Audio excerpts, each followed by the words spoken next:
A hard time hearing, a really hard time. No, her husband's in very serious illness. We don't know what it is. But yeah, so he's in the hospital right now. We had to rearrange everything. This is Ron Balthazar, who was one of my former students, and his wife. They drove us down. We've been having a great time, but this is just maddening. Yeah, Watkinsville. This is just driving me nuts. I know, and then, yes, and then I got to, I can't be behind the lectern. It just drives me nutty. Yep. Well, I don't want it to because I'm afraid it moves, Maybe they're coming. I'm going to do the introduction now. Oh, good. Good evening. Woo! Welcome to Georgia College, folks. I'm Bruce Gentry of the English Department, and I'll start with thank yous. We thank Arts Unlimited Committee at Georgia College for most of the funding for tonight's program. We thank Andalusia Institute for help with advertising and logistics and tonight's live streaming and Zoom broadcast, and for presenting online a lecture that Sarah Gordon gave as part of the original plan for this event. How long ago was that? About a year. We thank the Flannery O'Connor Review because it always wants to get into the act and because it paid for the refreshments. This event is part of the Women's and Gender Studies Symposium at Georgia College, and I thank Sabrina Hom for welcoming this event as a major portion of the symposium, and for the posters. It's only right to have Gordon as a keynoter for the symposium, since she was one of the founding mothers, there are two, one of the founding mothers of women's studies at Georgia College, and she fought and bled and died to get the Georgia College administration.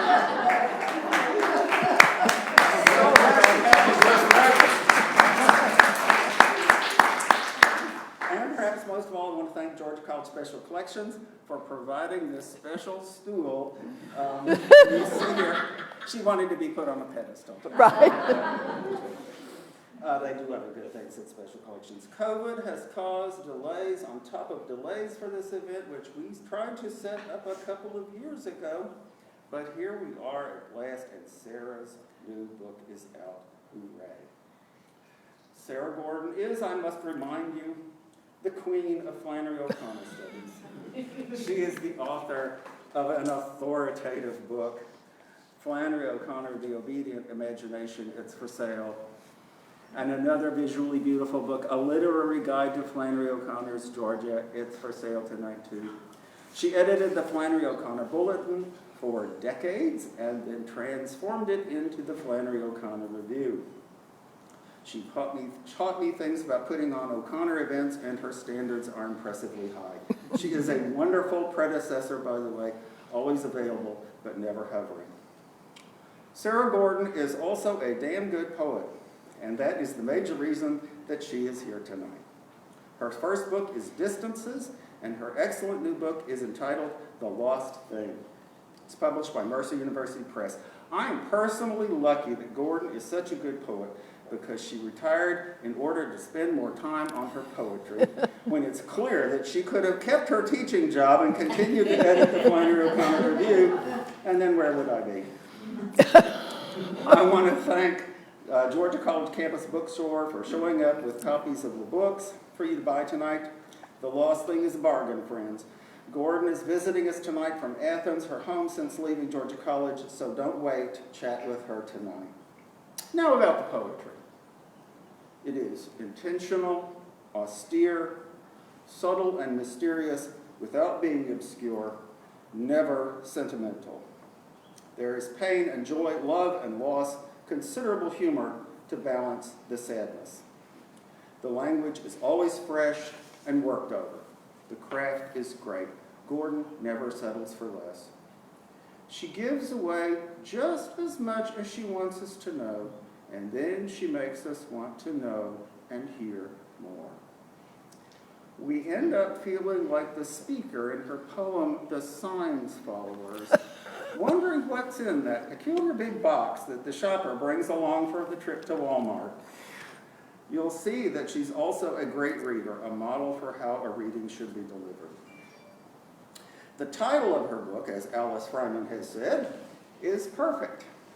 So many things are lost: love, childhood, family, though we're never exactly sure which lost thing is the key one, that the poems are made richer. I suppose that I should mention that a bunch of the poems in The Lost Thing were first published in some of America's best literary magazines: Sewanee Review, Georgia Review, Shenandoah, Carolina Quarterly, Southern Poetry Review, Arts and Letters, Salt, and so on. Tonight, after the reading, we'll have a few minutes for Q&A, and then Sarah will happily stick around to sign copies of her book. Please join me in welcoming back to Georgia College, Sarah Gordon. I'm going to hold it. Hold it, please. Thank you all. I'm 80 years old, so I'm a little crippled, but I've still got my mind and my language, and I see, and my own teeth, and I see so many people I know, and so many people I've taught, so many people I love out here is Binky, and it's wonderful to be back. It's really wonderful. Let me see if I can get myself so I don't swirl into eternity here. This damn thing. I want to thank Bruce and Alice and Irene Burgess. Where is Irene? There she is. She's the head of Andalusia Institute, and she's been terrific since her arrival in Milledgeville. She and I have lunch together often in Athens and ponder the great. That's right. That's right. We have a wonderful time. I also want to say something about the cover of this book, which is done by a painting by Nancy J. Some of you know Nancy J. Her work is actually in the auditorium in the Arts and Sciences building. But Nancy, this painting is very large, but it was reduced at my insistence for the cover of this book. I love her work. She lives in Orlando, Florida, but she is a graduate of Georgia College and State University, the last class that was the women's college. And so she was the president of the student body. In 1968, she's very talented, so check out her work. She's a wonderful, wonderful artist, and I owe her a great deal for the cover of this book. Somebody said to me, oh, there's Charlie. Somebody said to me, oh, Dr. Gordon, it's been 20 years since your first book of poetry. And I said, oh, yes. I was doing other things. I wasn't, lying around eating chocolates. But I'm glad to say that my retirement time has been exactly the way I wanted it to be. David, you appreciate this. I always thought I wanted to live long enough to retire so I could read and write. And that's exactly what I've been doing all these years, 20 years since I retired. Hard to believe. So I'm enjoying retirement. I continue to enjoy it. I continue to write every day, most every day. And one of the blurbs on this book is by one of the poets that I admire the most in the world, and that's Alice Fryman right here. She is a local treasure and a national treasure, you all. She's a wonderful poet. So get her work. She's a great, great poet. Now I'm probably forgetting half the things I was going to say, but because it's been a little delay tonight. I'm going to start by reading a poem that is seasonal. It is called Spring. And if you have your book, some of you do, you may look it up.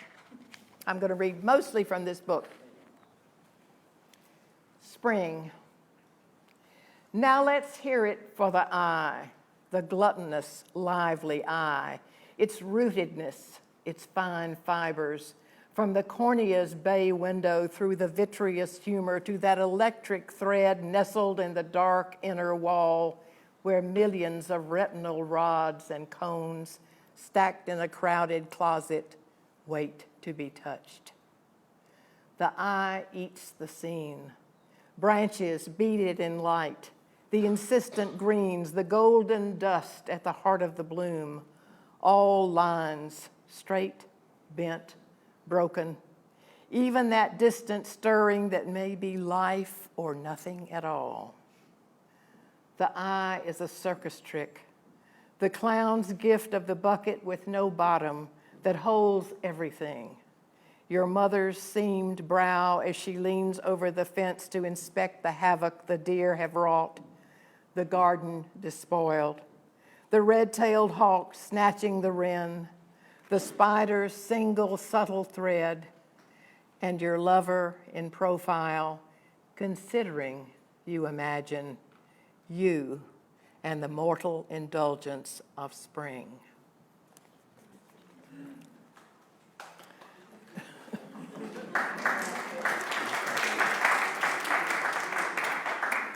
Now a little darker poem.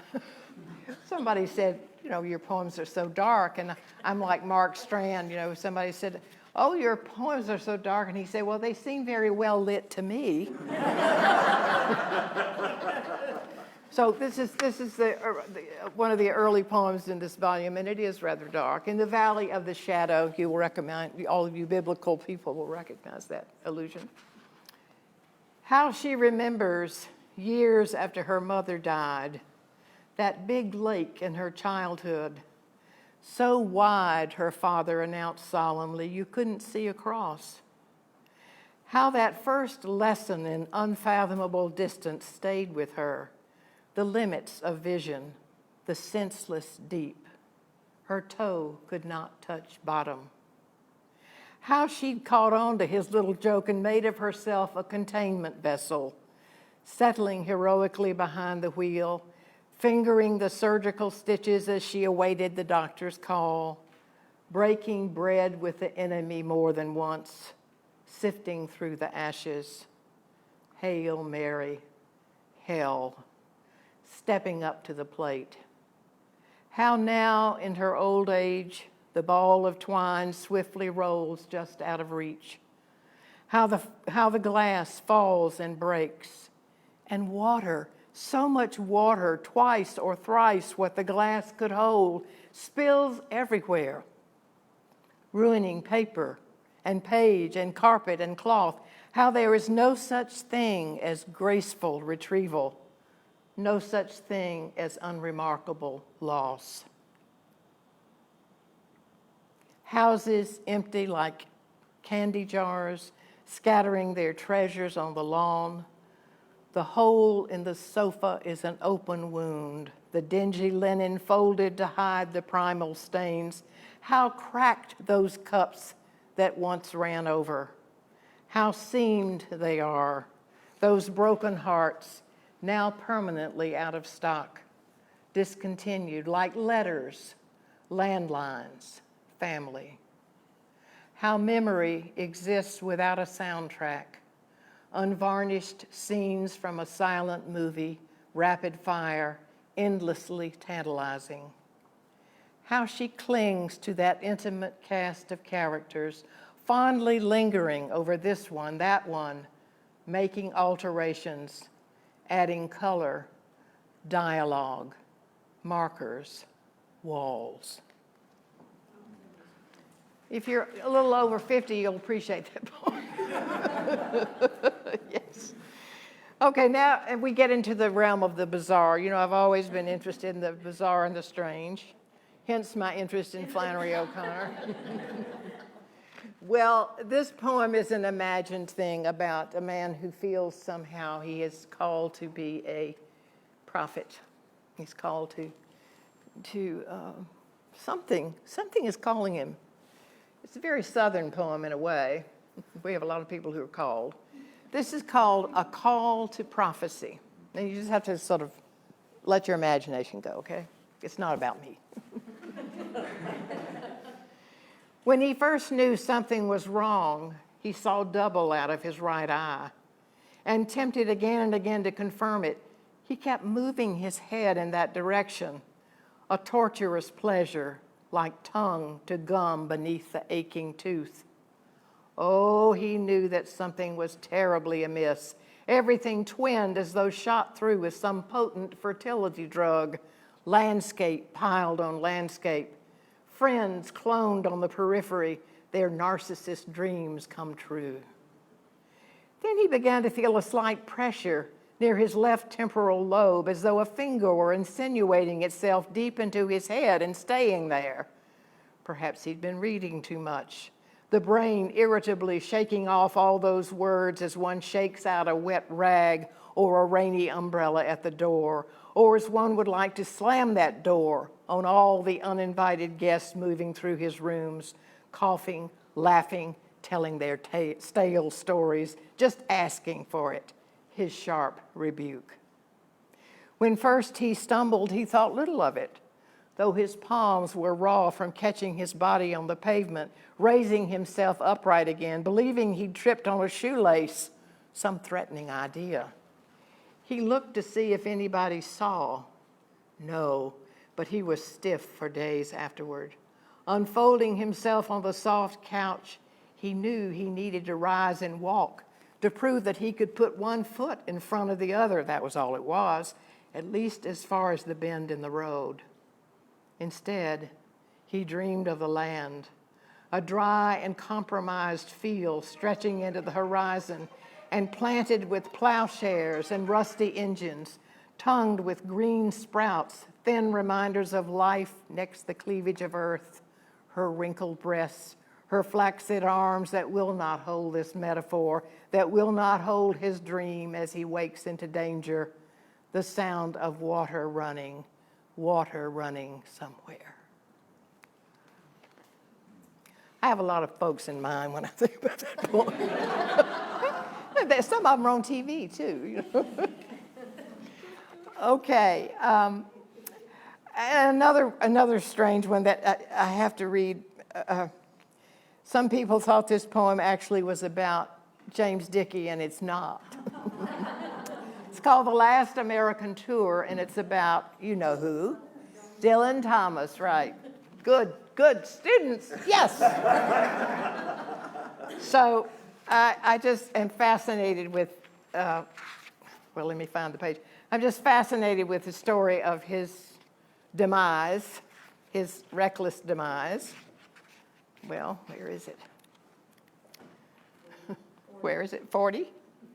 Thank you. The Last American Tour, 1953.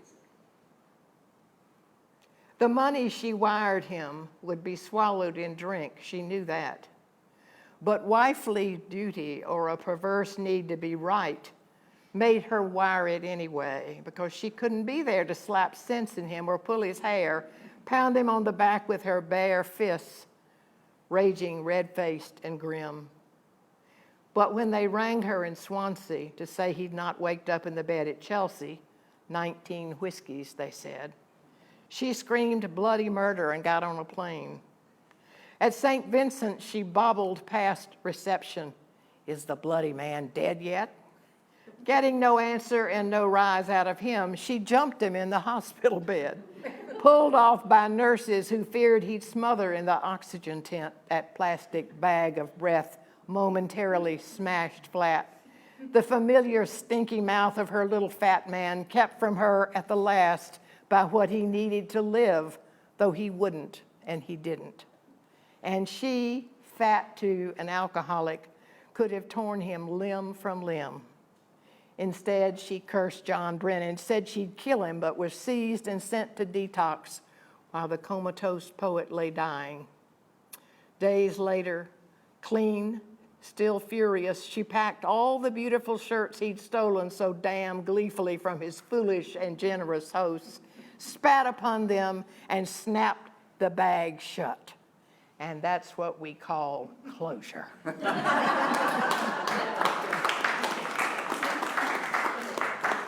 That was a messy arrangement, it was.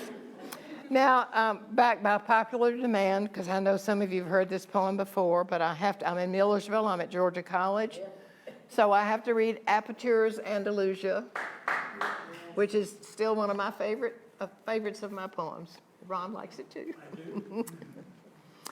This is a sort of dreamlike imagining of what daily life must have been like with mother and daughter on the farm. Okay, it's my interpretation. It's just not official, not official. Aperture's Andalusia for Flannery O'Connor. Each day the eye finds fresh fare, filling the homely bowl of routine with slivers of light and shade, so that even the cracks in the plaster are crooked roads to somewhere. A car shudders up the dusty drive, cadenced voices pass the time of day in the familiar dance, gauging their moves, a bow, a do-si-do around the corners of the room as glasses perspire onto the tabletop. A door shuts. A boy or a man or just a figure in the distance climbs onto the sloping back of a mule. Somebody brings news that won't wait the telling, that doesn't bear repeating but will be repeated. Somebody's mouth a long O, a gape, agape, a love feast. The bloody sun burns low enough to set the woods on fire. One arm grazes another that doesn't want to be touched. A plate of slightly rotting fruit rests on the dining room table. Ink-smeared fingers endlessly turn the pages of the newspaper or carefully place the rosary in the bureau drawer. A former tenant visits. He doesn't want to leave. He stands for a long time in the middle of the yard, running his fingers through his greasy hair, clearing his throat, repeating himself. The tops of trees are silvered by an antique light. For a moment, a peafowl stands on one leg on the roof of the barn, a live weather vane, and another fans himself in the front yard. Nobody notices. A window slams shut. The hired man's children in the back of the car swat each other with comic books. Is that smoke on the horizon? Do you smell it? No. Well then. A meal is served. Nobody speaks. Outside, it's early evening. The bats lilt through the air as though they are beautiful. They are small black doors into the dark.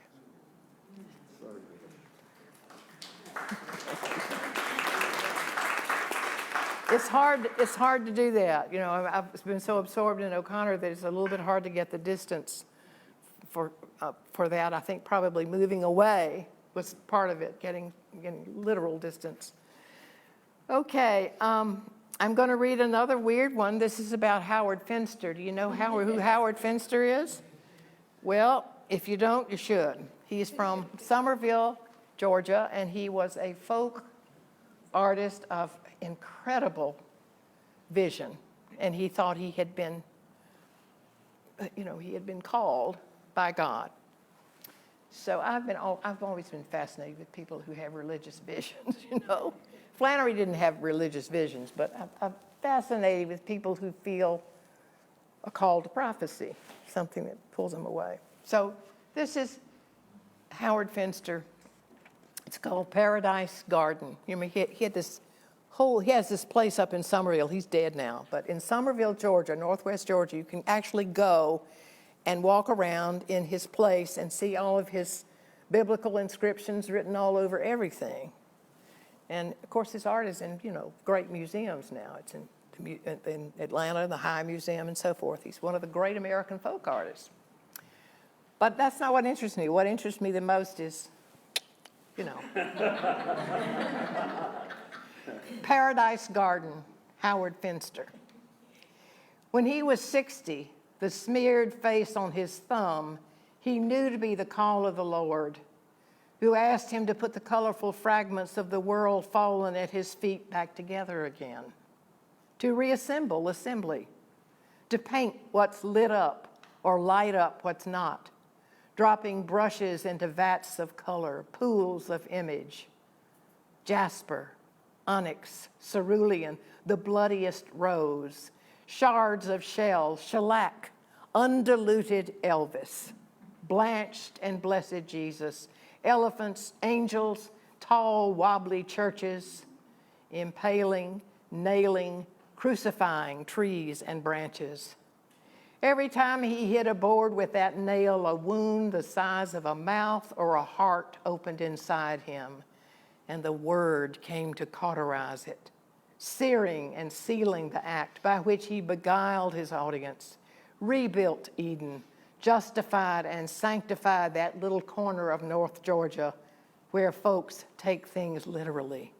I mean, everything. Still a fascinating figure. And now we'll hear about the God of everything. Let's see. Somebody told me that was their favorite poem. Maybe it's somebody here tonight. But anyway, if you are here tonight, this is the God of everything. Oh, I know who it is. It's somebody who's zooming in. Butch Clay, if any of you remember him as a student here, one of my former students. Wonderful environmentalist. The God of everything.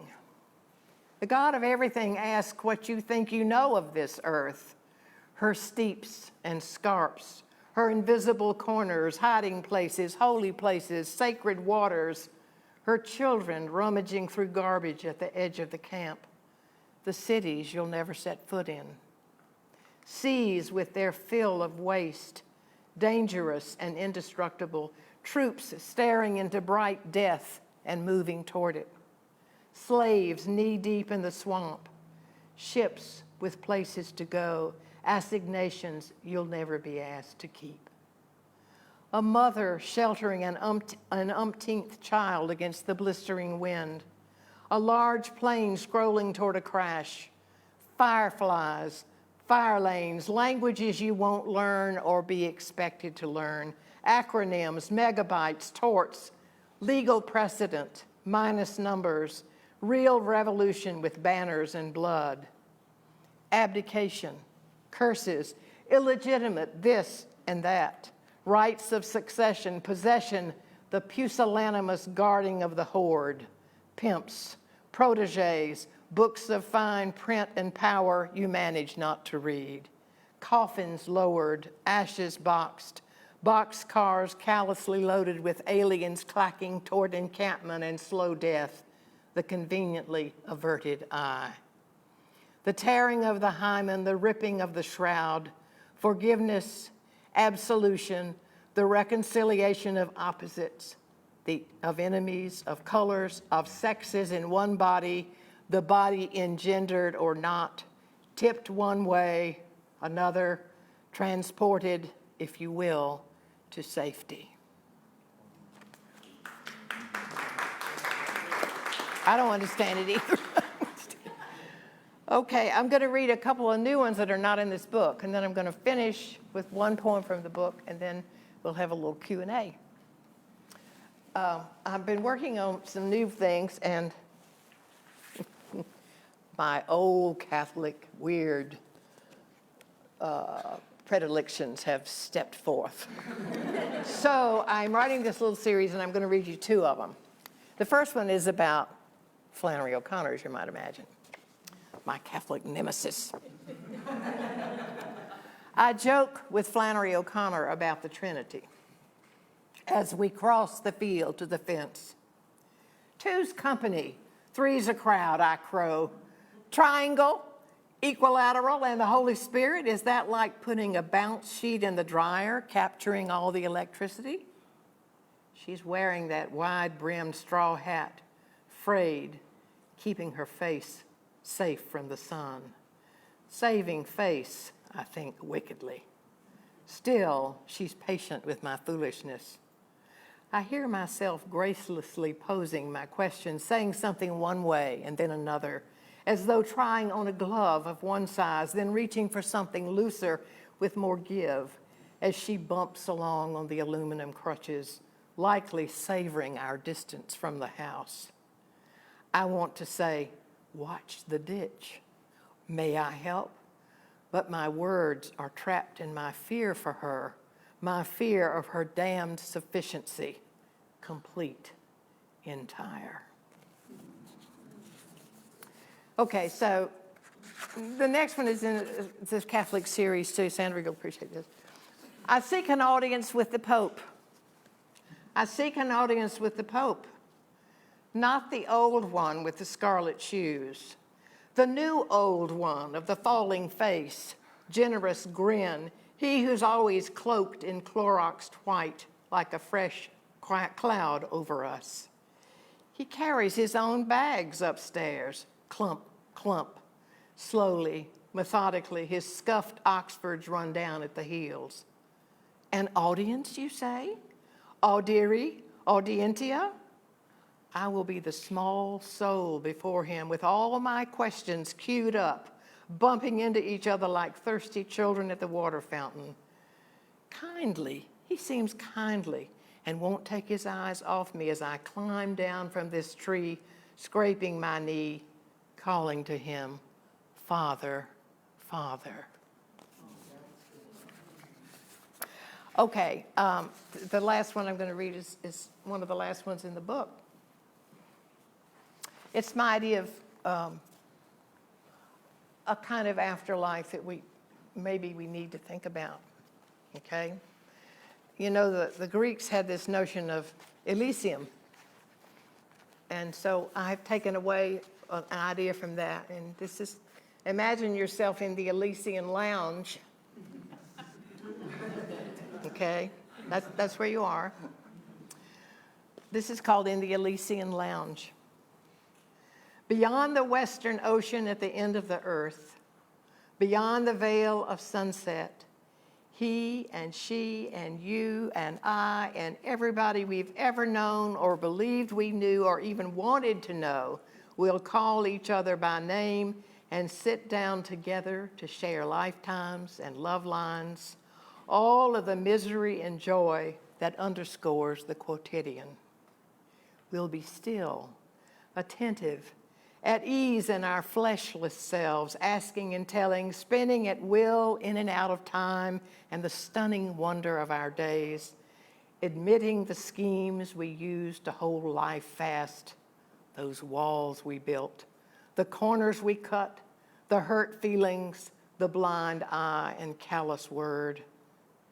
In the evening quiet, lulled by the great sigh of the sea, we'll be in the presence of those we've loved well or poorly, even the ones we fought until blood came. But hey, not for judgment. No, not the God's squinting, assessing eye, not a wrenching asunder, neither shame nor regret. No pariah, scapegoat, martyr, no side to choose. It's been chosen. No red line in the sand, so long ago stained. In the Elysian lounge with its sweeping view, blessed draughts of purest air, we'll gain only perspective, only the eternal life that our stories, told in the way we alone can tell them, will give. We'll be leaning close to hear, and that's all. Thank you. Thank you.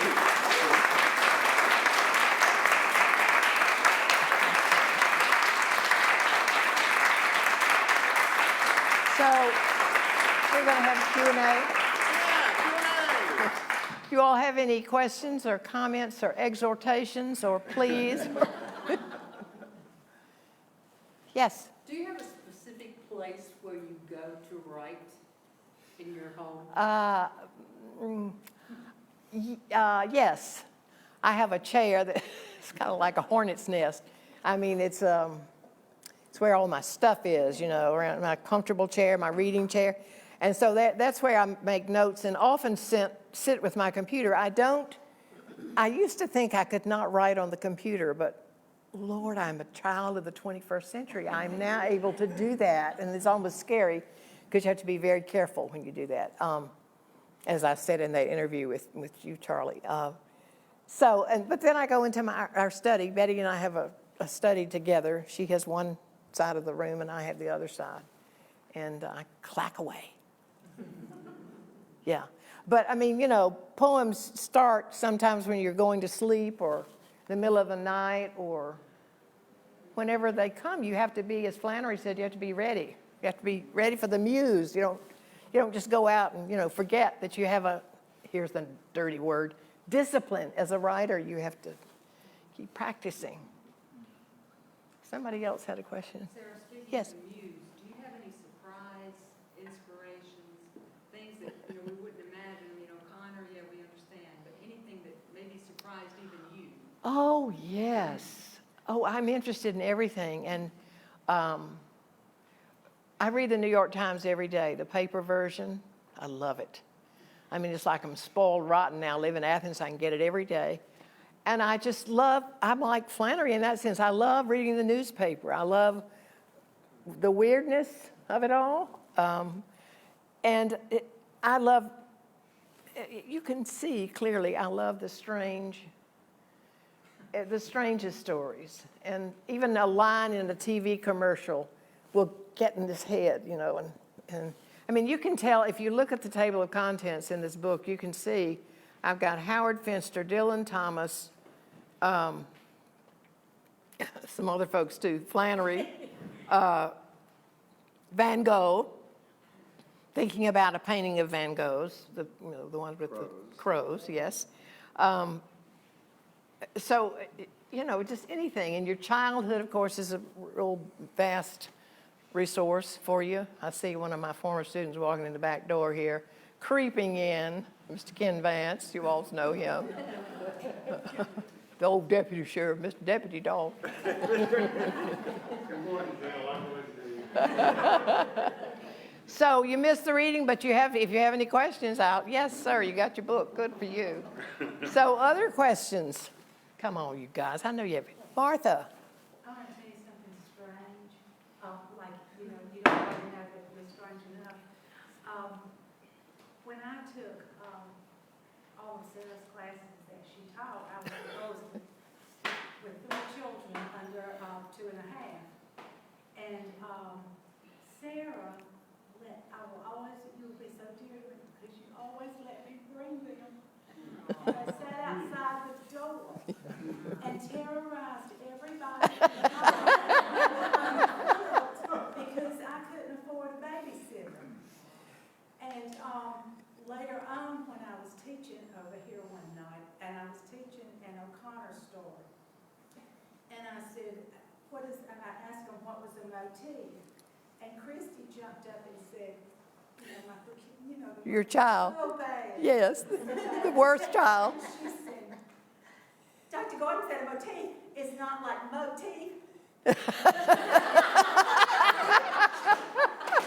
a reoccurring theme or idea. And this is what we're talking about in this story. And I just was, Jenkins was really calling me the next morning. And then one of the students said, well, how do you know that? And she says, well, I go to kindergarten, but I also went to college with Dr. Gordon. And she teaches at Cornell now. And she has told that story a million times. Oh, that's wonderful. That's wonderful. I just wanted you to know how far it went. Irene? Yeah, with our online participants, by the way, we have roughly 38 people. Wonderful. This is Jim Steary, and he's asked. Oh, Jim is a former student too. Ask me what time of day? Yeah, do you do your? Oh, I'm a morning person, absolutely morning. I mean, I have the monastic sinking spell in the afternoon. I have to have a nap. Of course, I'm old, but I do love mornings. You all who don't love mornings, don't sneer. But I mean, it's true. They're just it's so quiet and nice. Hello to Jim Sneary. Hello to Jim Steary. I taught Jim Sneary. You all won't believe this how old I am. I taught Jim. Waving hello back. Yes, he was a fine freshman poet when I taught here in 1968. And he's living up in North Georgia now, right? Yes. Anybody? Other questions? Yes. Susan. So the 3 of us are high school English teachers, right? And I just want to hear your wisdom about what we do to continue to fight the good fight in defense of poetry in an environment that is not appreciative ownership of data than of language, Mm. words. And we're on the forefront with these young people who are losing their creativity. What advice can you give us to kind of stand in the gap against that kind of thing? Oh, I think there's some other people in here who might contribute to that discussion, but what I would say is make them put their damn phones down. But the other thing is, I think you have to give them, I think you have to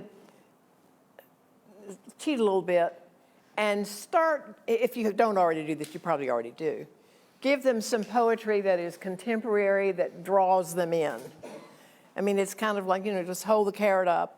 And if they read Billy Collins, they might want to read Louise Gluck. I mean, that's, or Alice Fryman, or Sarah Gordon, she's putting herself in Alice's category. But I think that anybody else who's, I was just saying today that one of the things that you had as a good teacher was passion for your own subject. Yes.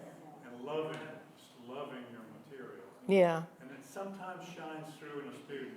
Once in a while, the passion will grab them. I don't like online teaching because that electricity in the classroom can sometimes spark electricity in the student. Yes, that's very true.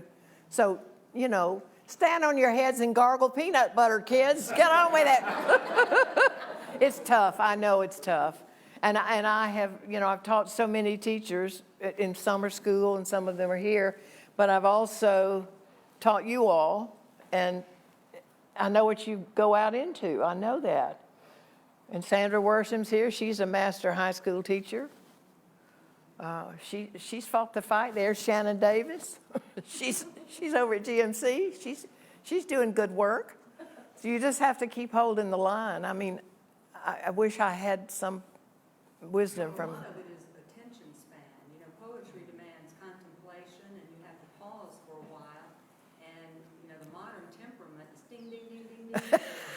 Yes. So mine like a pinball machine. Right. Stopping to appreciate something that takes a moment. Yes, what she's saying is that it's a matter of concentration and being able to focus and. Yes, Irene. Wait just a minute. Another one from online. This is from Joanna Young Hewitt. She says the alien on a train reminds me of an X-Files episode. I wonder if you were inspired by this show. No. I have some friends who were, but no, I have never watched one episode of the X-Files. Sorry, Joanna. Ken. I'm going to preach just a minute. I wouldn't be Ken Vance if it wasn't for Sarah Gordon. I'm serious. I remember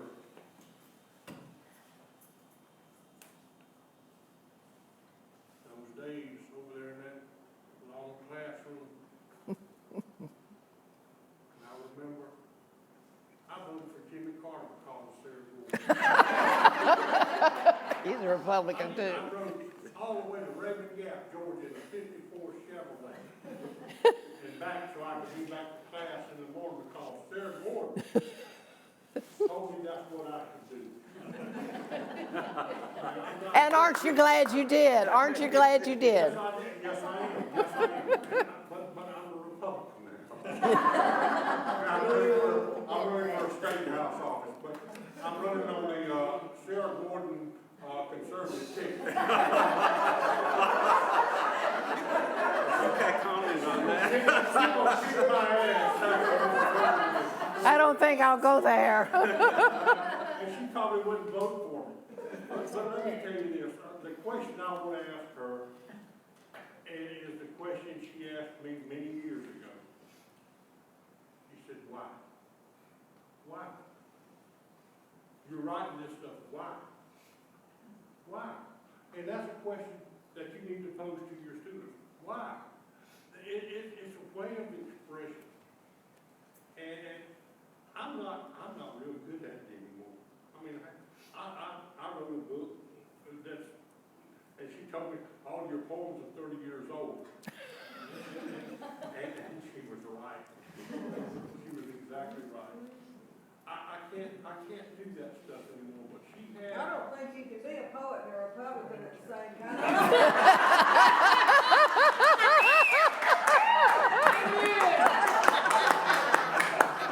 I know I'm in a hostile. I'm a Sarah Gordon Republican. Sarah Gordon. I got a little common sense but she told me, she said, you've got to understand the why. You write the word. You write the word. And I'll never forget, I call her the boss. I don't give a flip when they call Bruce Springsteen. She's the boss to me. And she has been for 40 years.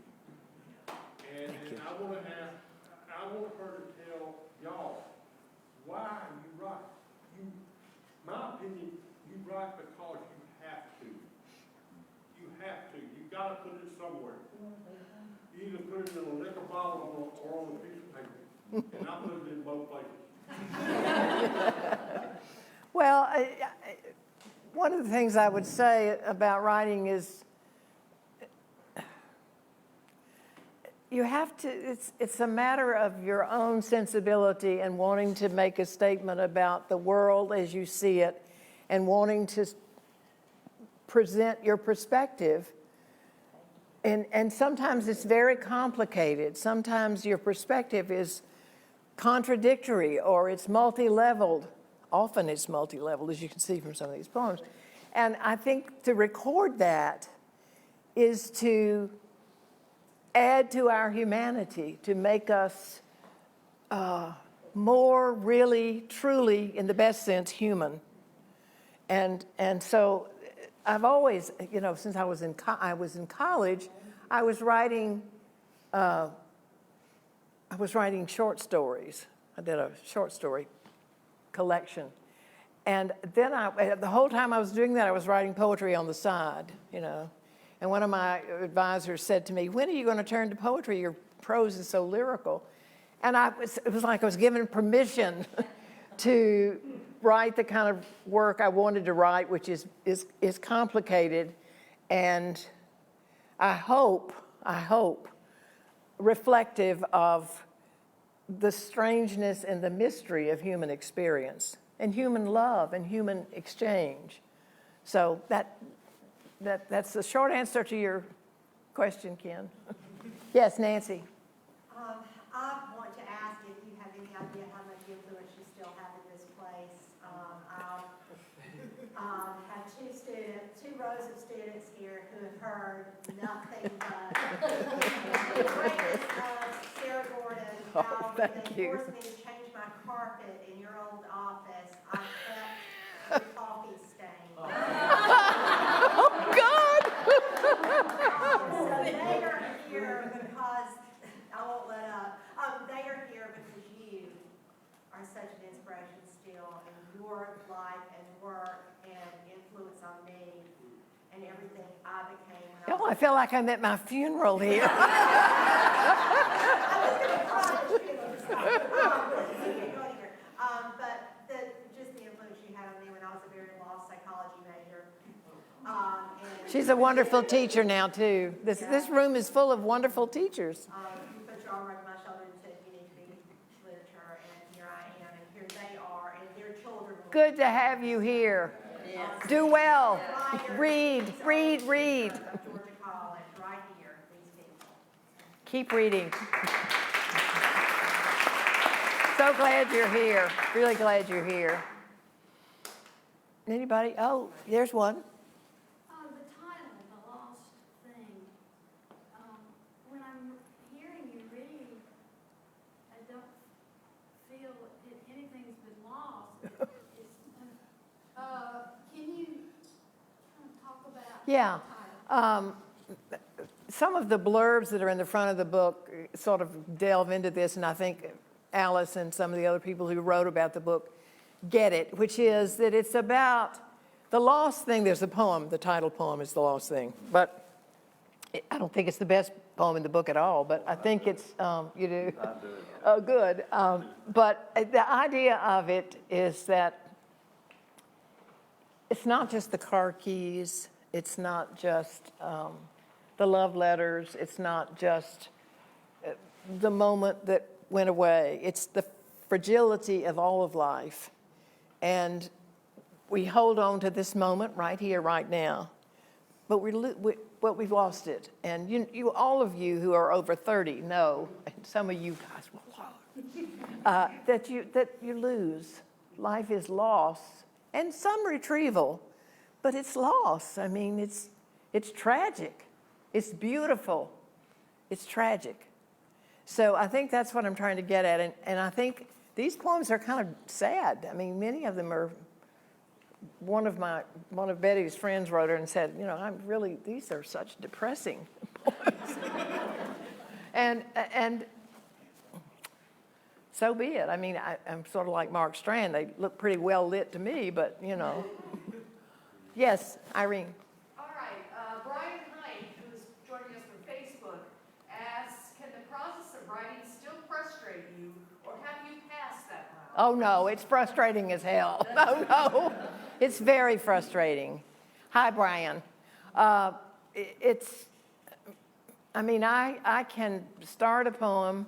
Those of you who write in this audience know what this is like. You have a couple of lines, and they just sit there. And you think, well, what was this about? And you have to come back, and you just have to persevere. You have to persist. Nevertheless, she persisted.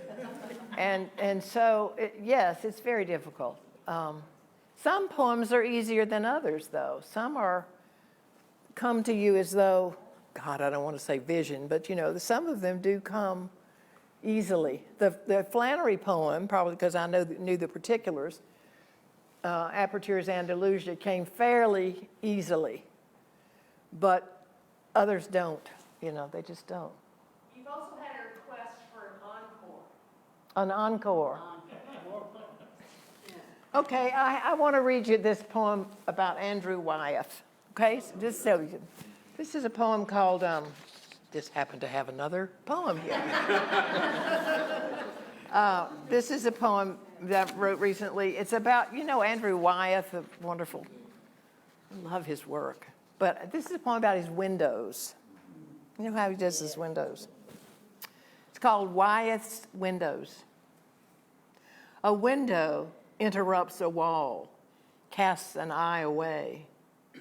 Wyeth's windows come to mind, the graceful, frayed curtain breathing in and out. Perhaps the old dog naps on the bed, the day fading gold into evening. The frost-bitten fruit lies forgotten on the sill. Most of the painter's windows are close up and somehow melancholy. Beyond the chipped frame, the dirt road winds over the horizon. He painted over 300 windows, screenless and beckoning, small doors of perception, to steal a phrase from Huxley, who urged us to open those doors as wide as we can. We try. Yet that's a tactic, of course, to be not quite present, a mode of retreat as simple as a trick of the eye, a nod, a listing away from disclosure, debate, from all that compels or instructs. That is to say, away, away. So I like painting. I love painting. Do you know where you're going with these Catholic poems? Not to church. No, it's an explorer. It's exploring. I have, so many of you know that I've had this dialogue, if not argument, with Flannery O'Connor much of my life, and I still do. But I give voice to that, and I think that's what I'm doing, giving voice to my feeling. And I also have the third one in that series for Simone Weil, the French have one, which I invite Simone Weil to dinner. It's a terrible thing to say because she starved herself to death in honor of the people behind the lines who didn't have food. And so anyway, she's fascinating to me too. So all these people who do extreme things. Extreme, yes, right. Yes? Sarah, do you think that you might be influenced by what is happening in our world today when it comes to writing your poetry? I mean, all the atrocities that are happening.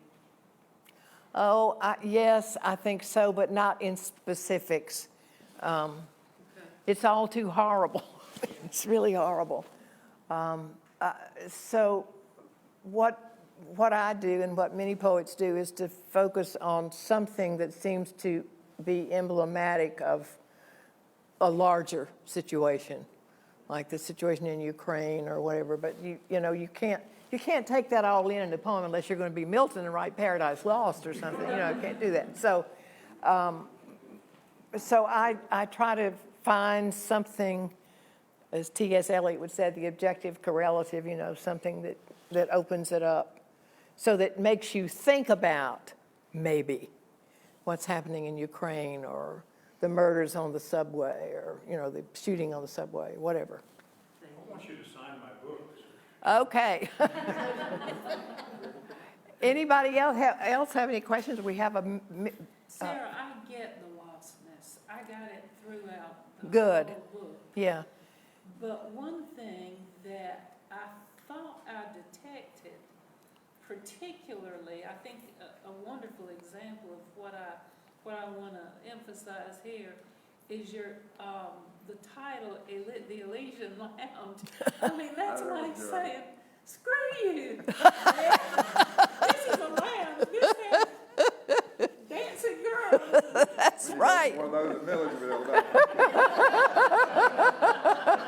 I mean, I think I detected that tension. There was a lot of tension in everything I read. Mm-hmm. And I think when I got to that title, I thought, Sarah is on a real tear down. Well, we're surrounded by all these people who found the truth and want to save your soul and whatnot, and I've had it. I've had it. So I just thought, well, what if the afterlife is just this place where we just tell stories? And, what if it's just, I'll tell my story and you tell your stories and we'll be real honest because nobody's going to judge anybody else. Nobody's going to say, damn you did that, you go to hell. So, that was just, it's a frivolous poem in a way, but you're absolutely right. It's serious. I mean, it's another way of seeing. And I want to see what you do with your poem about the God particle. The God particle, right. The God of everything and the God particle. See, stuff like that really fascinates me. Black holes and dark matter and all that stuff. I don't have the kind of brain to take that all in. I have to think really, really hard about it. But it's fun. Beth? Do you think that drew you to Flannery O'Connor, or is that a result of studying Flannery? Oh, I think I've always been warped. When I first read Flannery in 1964, I was just blown away. I absolutely thought she was the funniest writer. And of course, I was living in Missouri at the time, and I thought, she gets the South. I mean, she gets the doctor's waiting room. She gets everything, the way we exchange these banalities. And so I was drawn to the humor. And of course, I just, some people aren't. Some people find it repulsive. They find it, hurtful. I don't. I love it. Yes, it's fun. And so I then, of course, got alerted to the spiritual depth of Flannery. But so I think I've always been motivated by this. I used to say it when I used to stand up and go to the window in my house, and I'd say, I have a longing for the infinite. I didn't know what that meant, but it was something that was I needed to figure things out. I've always wanted to figure things out. So I think before Flannery, I was ready for Flannery, Thank you for that. Anybody else? Do you always have a cat on your lap when you're writing? No, but I wish I did. They are so comforting, aren't they? They are so comforting.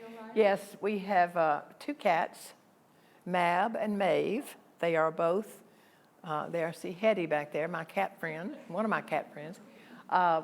They are tabbies, and they are, one of them likes to slam doors. And she goes in the bathrooms of the house at any hour of the day or night and slams the door. I mean, you think you've been shot. But they're quite wonderful. I mean, I won't get on about my cats, but they, you know, I've always had cats. I remember, y'all, I have the funny story, I'm going to end right here. I have this funny story. I have a student from years ago, and we were friends on Facebook, and I just love her, but she told another student, this was back 1970, when I was first teaching here, she said, oh my God, I hope I don't end up like Dr. Gordon with just those cats. And lo, she still has the cats. Thank you all for coming. You've been great. You've been great. I guess there are refreshments at the back. There are refreshments, and there are books. And there are books if you would like. If some of you already have them, I'll be glad to You sign want to them. sign books? Yeah, I'll set up here. That's fine.